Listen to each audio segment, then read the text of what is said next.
But you try, you go up and first you're going to try your career-oriented, aggressive, ambitious young man approach. Hi there. Would you like to dance?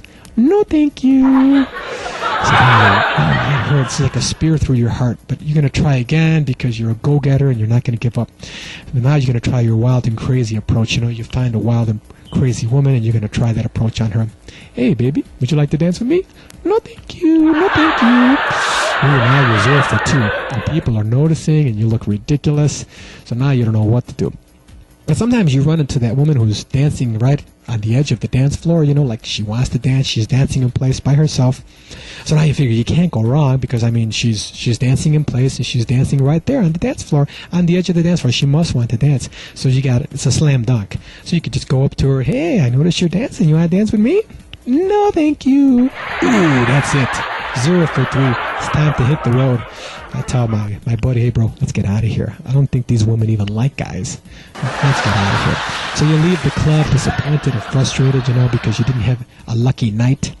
And, as you walk out the club, you got the exit, you're walking out the club, there's usually some women, and you figure, well, at this point, I'm leaving the club. No one can see me get turned down, and I might as well just try these last few women. You want to dance? No, thank you. You want to dance? No, thank you. You want to dance? No, thank you. All the way out to the end of the club.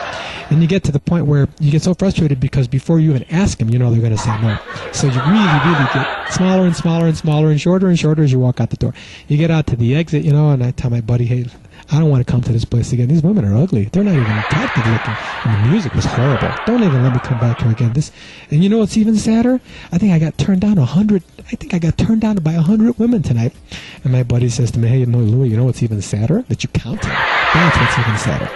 But sometimes you get lucky. On a good night, you might be able to find someone to dance with, So they say yes, you go out and you dance, and you're ready, you're ready to see them bust the moves because, again, the only reason you're dancing with them is to watch them dance. So you can pretend that they're dancing for you. And so you're waiting for that. I remember one time I was dancing with this young lady, and I was waiting for her to bust the moves, and she wasn't really dancing, busting the moves, and I was so disappointed.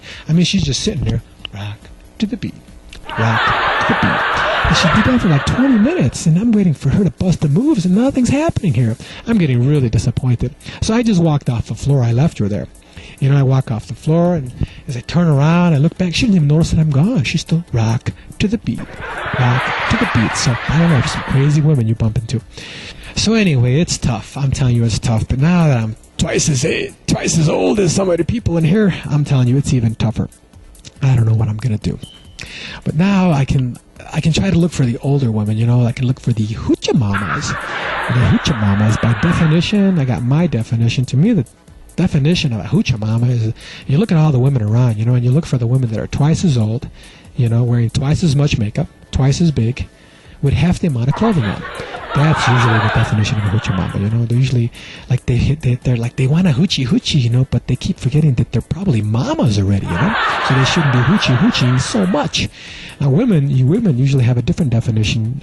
Usually, women who typically are very overcritical of these women who are showing too much skin usually are saying that the hoochie mama is the women who don't act appropriately for their age, don't dress appropriately.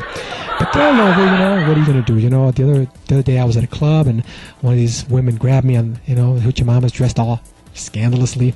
Remember that word they used to always say when you were young? Scandalous. Scandalous. She's on the floor and she's dressed all horribly, scandalously, showing too much skin. And what? She grabs me and we're dancing on the floor. And she says, Louie, I remember you. Don't you remember me? We used to date. And I'm thinking, oh, yeah, that's right. About 20 years ago. Yeah. When back then she was a hottie, But now she looked a little bit over the hill, But she thought she was still hot. And she's telling me, boy, I tell you, I haven't seen you in a while. Don't I look good? Don't I look beautiful? And I'm like, yeah. And she says, boy, I know I look beautiful because the minute that I walked into the club, everyone's staring at me. It's because I look so beautiful, because I still got it. I still look beautiful. The bouncer, the bartenders, all the men, they're all staring at me. You really, really made a mistake by letting me go, because look how beautiful I am. And she's just getting me sick with all this beautiful. And I had to stop her. I had to say, Sugar Lips, they're not staring at you because you're beautiful. They're staring at you is because you got a mini skirt on with a thong underneath. That's why they're staring at you. Because that's the truth. A guy will look at anything that's in a skirt, especially if there's a thong underneath. A guy will look at anything in a skirt. I can put a skirt on right now. There's probably a couple guys in the back that probably look at me and say, it doesn't look too bad. It wasn't too bad. See, that's just the nature of the young guy, the dog in him. You know, the guys are dogs. You know, they're dogs in their teens, they're dogs in their 20s, and then as they get older and they get a wife or a girlfriend, you know, then they mature and they turn into lions.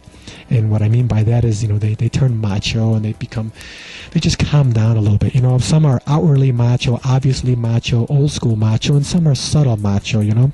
But they're all lions, you know. But the women set them straight. You know, the women will set them straight right away. You know, a guy can come home, you know, from a long day's work, you know, and, hi, honey, I'm home. I'm ready to eat dinner. You know, and the wife can be on the phone. Hey, honey, 1 second. I'll get your dinner in a second. So the guy, you know, you're going to wait a while patiently, you know. 15, 20 minutes go by. Your stomach's grumbling. Honey, I'm hungry. Where's the food? 1 second, honey. I just, yeah, we can go shopping tomorrow, Becky. Yeah.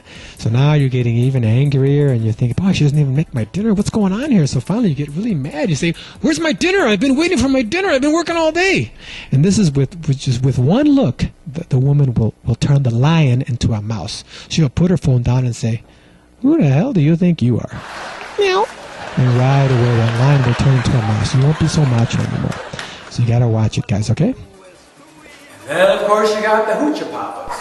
Hoochie poppers is a term I made up. A hoochie pop is just like a hoochie mama, but it's a guy. These are these guys in their 40s and in their 50s. They're in denial, midlife crisis, walking around holding their stomach in, holding their gut in. These guys haven't accepted the fact that they're not young studs anymore, but they think they are. I was with this old guy at a wedding in high school, and he was the classic hoochie papa.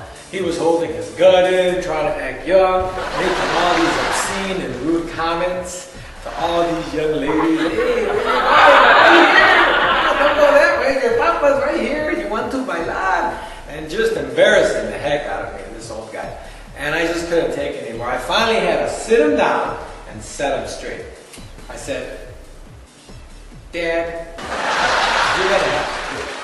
You're embarrassing. You better stop. Right? That's how it is when you get the midlife crisis and you haven't accepted the fact that you're no longer a young guy, you're an older man. A couple years, I'll be a hoochie papa. I'm almost there. So anyway, before we go any further, I have a confession to make to you guys. You know, I don't want this to come out later. I want you guys to know the true me. And I know I've been pretending like, you know, I'm from Mexico. But, you know, the truth of the matter is I'm only half Mexican. Because my dad's German, my mom was from Veracruz. So basically from the waist below, I'm German. And from the waist up, I'm Mexican. Which is not a problem unless you make it a problem. Because, you know, a lot of all my Latino mojos up here, you know, I wish it was down here. I would have gotten more women, more dates, you know. I tell you, it came to a shock to a young lady who I was dating back in the days when one day, you know, as the relationship got to the next level, she was like, she was in shock. What's the matter?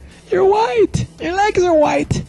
Oh, I know, but the rest of me is Mexican. I'm out-hand. Yeah, but I wanted to be with a Mexican guy. Well, I can go to a tanning salon and get my legs tanned. No, it's not the same. You're going to have to leave. So I don't disappoint you guys, you know, but